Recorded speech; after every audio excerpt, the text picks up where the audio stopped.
Hello, I'm Casey Aiken, and this is 21 This Week. Coming up next, first debate between Congressman David Trone and Prince George's County Executive Angela Alsobrooks produces fire and some ice. As gas tax revenues drop, the state looks to increase fees on electric vehicles. And will the General Assembly pass assisted suicide legislation in the upcoming term? Our panel of insiders will give you the story behind the story. We're joined by former County Council member and president of Rebuilding Together Montgomery County, Nancy Floreen, and president of the Montgomery County Federation of Republican Women, Laurie Halverson. Stay tuned for these stories and more on the next 21 This Week.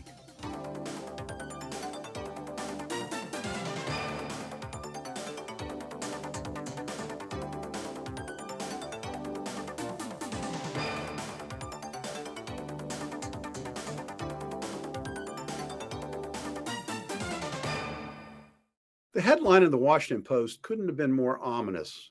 Political hazards ahead.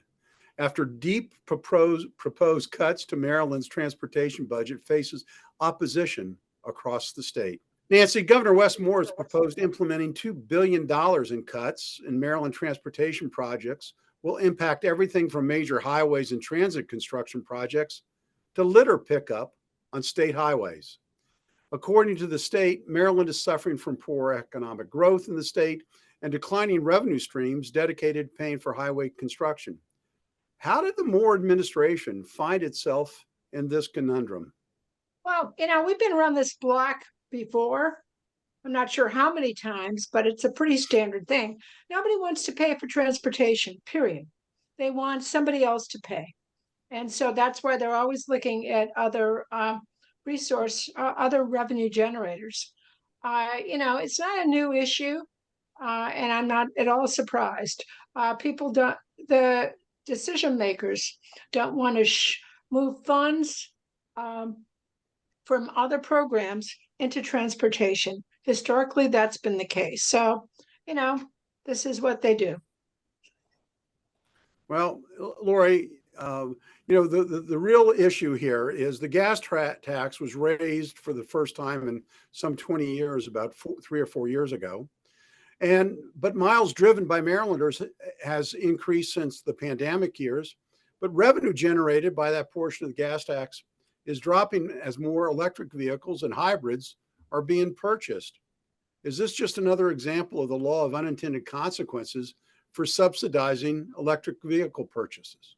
Maybe, but either the Democrats in Maryland are really stupid because they didn't prepare, because a lot of states already have taxes on gas or on electric vehicles, or they're just following George Soros's goal of fundamentally transforming our government. Moore has said that we have to have all electric vehicle purchases by 2035. And right now, 7.9% of our sales in Maryland of new car sales are electric vehicles, which is not a lot, but they're about $50,000 at least. So, or that's the average price of an electric vehicle. So middle-class people can't afford those things. So I think the Democrats are trying to really cause trouble for middle-class people so that they can't drive on our roads. They're purposely burdening the middle class.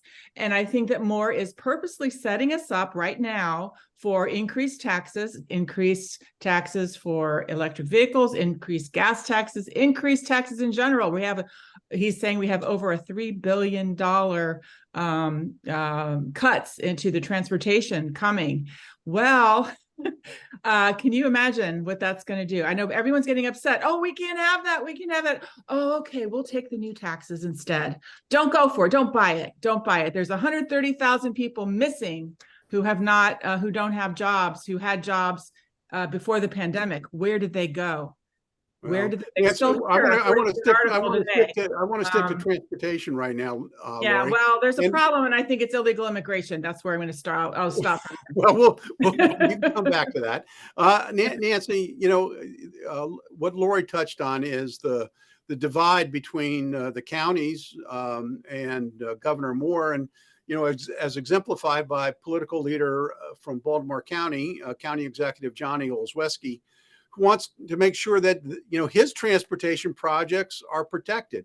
He's not alone. Every county executive and the mayor of Baltimore City want to protect their share of the pie. So how is Moore going to navigate his way through this political choppy waters? Well, you know, they're going to flail away and they'll make some people unhappy, and then they'll look at revenue resources to shore up the fund. You know, this happened under Hogan. This happened under Ehrlich. Historically, the issue of funding transportation has been put to the sideline in every single budget. People assume things because they can. That's how you get to yes on budgets. That's not how you actually commit to making sure that things happen. So what's going to happen? You know, local governments may have to pick up the tab, which I doubt they will, because, you know, basically the state pays for those roads with a number, not the roads that don't have a number. So that's part of the challenge for local governments. They don't want to pay for the things they have either. So it's a universal problem, and it's a pretty regular one. Well, I'm Laurie, not even sure you can blame any particular party, Laurie, for the fact that nobody wants to raise taxes on people. So that what they do is they look at these different funds to support these initiatives. So I'm going to let Laurie have the last word here but Laurie, you know, increasing MVA fees and parking at BWI Marshall Airport to enhance revenue is almost comical because these are big structural problems. You got about 30 seconds, Laurie, wrap it up. Yeah, well, also, they're also proposing to eliminate 2 of our MVA offices in Montgomery County. And oh my gosh, when I've been there before, I've had to wait like 2 hours to be seen. So I can imagine what will happen when you eliminate 2 more offices. And then imagine the trash on the roads. People will be driving on 95 and say, God, what an awful place Maryland is. And then they drive through North Carolina with their beautiful transportation. They have a wonderful flowers all over because they have a beautiful flower beautification project, and they'll want to move to North Carolina. So well, there's always competition from other states, so we'll have to wait and see how that plays out. Now, this week it was announced the General Assembly floated, you know, likes to float upcoming legislation that they're going to consider in the term that begins in January. And this week there was an article about the possibility that assisted suicide from physician assisted suicide might be introduced. And whether from old age or disease, there's nothing more painful than watching a loved one enter that stage where their quality of life is so difficult. This idea of physician assisted suicide is not a new one. We've had several bills over several years, but there appears to be a real push for it to be passed this year. And it's quite controversial, obviously. Laurie, Delegate Joseline Pina-Malinik believes that such legislation will likely succeed this year because it's restricted to people with terminal illnesses and those who have the mental capacity to make their own decisions. Nonetheless, opponents argue that this is a slippery slope to euthanasia and mercy killing, and that would naturally follow. So what's going to prevent us from going down the slippery slope and making rational decisions? We're already starting the slippery slope by calling assisted suicide personal autonomy, just like we called reproductive health abortion. We really should, it's a slippery slope. We don't want our granny, granny taking a pill just because they want to, they feel like they're a burden to their family. We don't want it to get to that point. So there is another option. I've not heard about it recently until I watched a video by Dr. Greger, who's a video blogger, and he talks a lot about nutrition and things. It's called VSED, Voluntary Stopping of Eating and Drinking. That is, in a study, 9 out of 10 nurses said that was a very high quality death and their interpretation of how their patients dealt with the death. And it takes an average of 7 days, and it's not painful, and it is less stressful. And if the patient changes their mind, after a couple of days of not eating, they can change their mind eat again. It's a much more natural way to die, and it's not I don't view that as an assisted suicide type situation. It's more of a natural way to go. So, Well, so I'm in this excited. discussion, it's a very tough discussion, even just It is, to but listen to yeah. and to comment on. Nancy, opponents contend that society has a responsibility to preserve the sanctity of life. And so an individual's wish to end their life should be overruled for the overall good. And that even the discussion of physician-assisted suicide, cheapens our value of human life. Is there a way to meld these two ideas together? Anyone who's ever had to deal with someone in their dying days knows that it's a very difficult situation.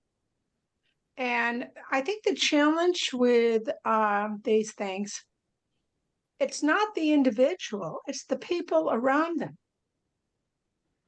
My mom stopped eating and drinking years ago. I asked, she was in a facility. They told me, take her to the hospital. I took her to the hospital. They pumped her full of drugs because their job is to keep her alive. Mm-hmm. Had to move, and they kept her alive. She ended up moving to a rehab place, and within the next week, she died of a heart attack. Now, is that the way to go? Now, I'm not sure that my mother's choice was so deliberate. But the real issue is, how do you create a safe place for those people who want to make that decision to be left alone? I don't know about the eating and drinking issue, if it really works. And you can keep the people around you from intervening. That's one thing. But the minute you call 911 or you speak to a physician, their job is to keep you alive, and that is the problem. Yeah.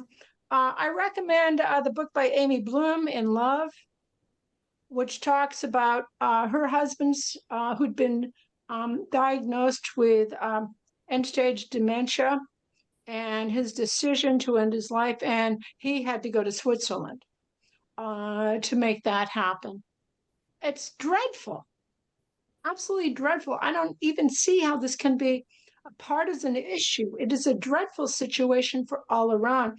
But for those people who have the capacity and have a terminal situation, those are criteria that would assist, I think, rational decision making.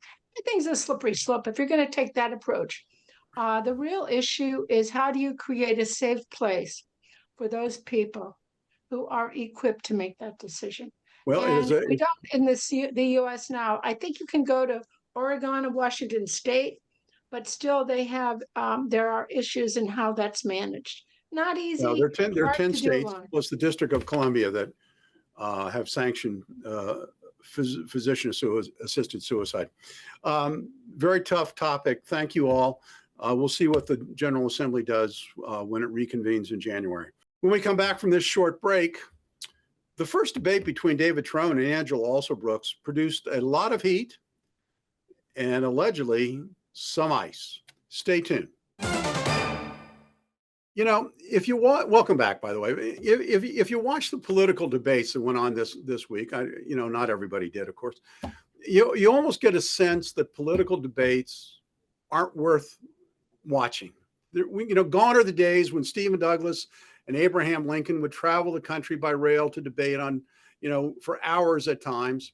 Even my generation remembers the historic debate between Kennedy and Richard Nixon.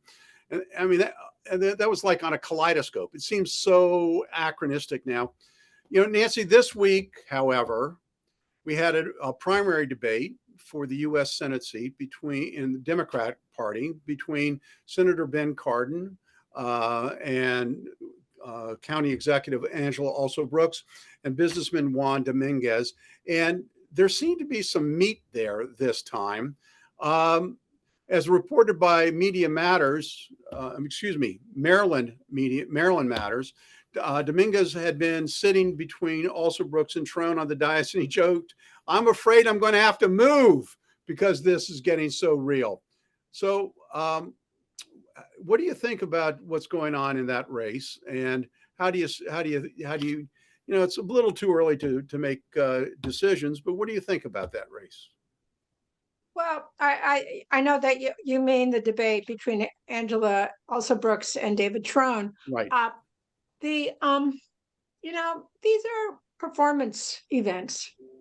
All these primary things, particularly when it's within the one party or the other. So they're just personality presentations. A candidate goes into one of those. I've been involved in those. You pretty much say ditto, or you say something that will get the attention of the press, that will get your name, gets you some free advertising. And that is the point of these things for all of them. So, I take it all with a grain of salt. Whatever somebody says, someone will pick up and use. You do always have to be careful of how you present yourself. We don't have a lot of time, so I'm sorry for interrupting you, Nancy. I want to go to Laurie on this, because Laurie, the kernel that came out really wasn't between the candidates so much, because they agree on everything. The kernel that came out was Delegate Joseline Pina Melinek of Prince George's County said it was too late for Alsobrooks to be seeking Latino support. How important is ethnic politics going to play in this election? We got about a minute left, folks. Yeah, I think it's very important because there's a growing Hispanic population. It was very evident when I just looked this week at the new statistics for the school system in Montgomery County. The Hispanic population in our schools has gone from 23% in 2010 to 35% in this year. So that the growing population of Hispanic population is huge. So I think Alsobrooks does not have a really good handle on the culture of the Hispanic population. I think she was trying to compare herself too much to Hispanics, when I feel like she needs to do a little more homework, perhaps, and maybe it is too late for her. But I don't really get why Trone is such a favorite of the Hispanics either. That doesn't make sense, except that he has a lot more money, so maybe that's affecting them more. I don't know. So I'm going to 10 seconds, Nancy. Trone has a higher favorability rating than does Angela Alsobrooks. Is it way too early to take any consideration from that? Well, he spent a lot of money sending out a lot of mailers, so certainly, and he's done other commercials. I mean, his name is out there. That's what he's been spending his money on. So of course he has more recognition. Can Angela overcome that? We'll see. Yeah. That's why I love this show, because we're political junkies here.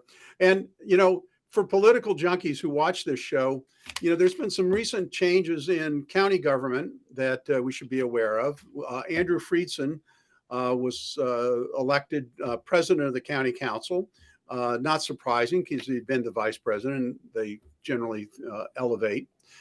But in another interesting event that occurred was on the Kojo Nambi show yesterday.